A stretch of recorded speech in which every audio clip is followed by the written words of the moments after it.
आज अणसर त्रयोदशी अणसर घरे गोपन नीति परे असुस्थ महाप्रभु सुस्थ होइछन्ति।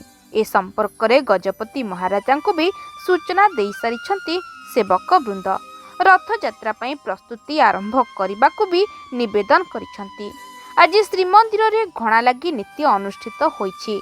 घणा लगी नीति अनुଯାयी महाप्रभुंक ठारे लागि होइथाय पुराणा बासुंगा पाट को खोला जाई माँ लक्ष्मी मंदिर रे पाटरा सेवायतों द्वारा निर्माण होइथिबा नुआ बासुंगा पाट को लागि कराजिबार परंपरा रही। यापर श्रीअंगरे श्रीमुख होता लागि हेब। काली विलंबित राति दैतापति सेवक माने एथिपाई प्रस्तुति आरंभ करिछन्ति। आज विलंबित राति पर्यंत समस्त नीतिकांति चलिब।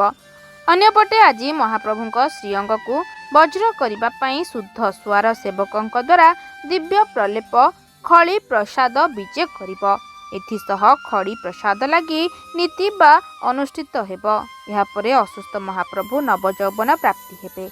नीलाद्री महोदय शास्त्र अनुसार महाप्रभुंक ठारे फुलुरी तेल ओष लगी दशमूल लगी सर्वांग चंदन राजप्रसाद विजे परे खड़ी प्रसाद विजे नीति संपन्न हेबार विधि रही। शुद्ध स्वारंक द्वारा प्रस्तुत एही दिव्य प्रलेप को रूपा पिंगण रे रखी दैतापति सेवक श्रीअंगरे लागि करिथांती।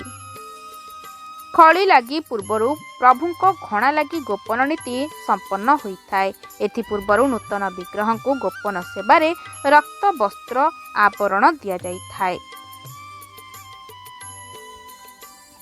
गोपनीयता रक्षा करी दैतापति पति महापात्र सेवक माने एक स्वतंत्र शैली अवलंबन रे श्रीजीव को रक्त वस्त्र आवरण देइथांती।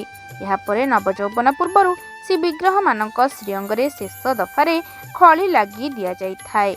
एही खली को शुद्ध स्वार माने निज निज बासभवन रे शुद्ध सहकारे प्रस्तुत करिथांती। पूर्व रात्रर संध्या धूप सरिबा परे एही खली को प्रस्तुत करा जाई शुद्ध स्वारंक बासभवन रे अधिवास करी रखा जाइथाय। एही खली विजे पई श्रीमंदिर घंट छत्ता सह डाकरा जाइथाय शुद्ध स्वार सेवकंक बासभवन को।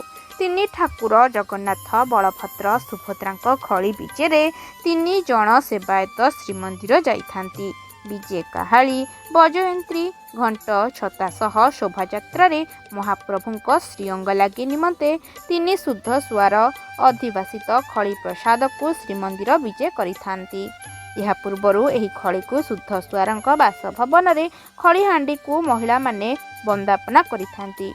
विजे काहाली बाजिबा परे बरकंदाजंक सुरक्षा बलय भितरे प्रभुंक श्रीअंग लागि खली विजे करिथांती। दैतापति को हस्तांतर करिबा परे रात्रि ही खली को श्री विग्रह को लागि हेबा परे गोपन सेवा संपन्न होइथाय। श्रीमुख श्रृंगार सेवक दत्त महापात्रंक करू खड़ी प्रसाद मध्य आज विजे हेब। अणसर घरे पहुंचीबा परे श्रीमुख होता उपरे ए खड़ी प्रसाद लागि हेबार विधि रही। गत वर्ष रथयात्रा रे महाप्रभु श्री जगन्नाथंक घणा लगी नीति अनुष्ठित होइथिला। चलित वर्ष बड़ ठाकुर श्री बलभद्रंक घणा लगी नीति अनुष्ठित हेब। तत्परे श्रीजीव मानक बनक लगी नीति दत्त महापात्र सेवकंक द्वारा अनुष्ठित हेब। तेबे दर्शक बंधु श्रीमंदिर आज यही घणा लगी नीति विषय आपन को कहिलु। कमेंट माध्यम रे जय जगन्नाथ निश्चय लिखिबे।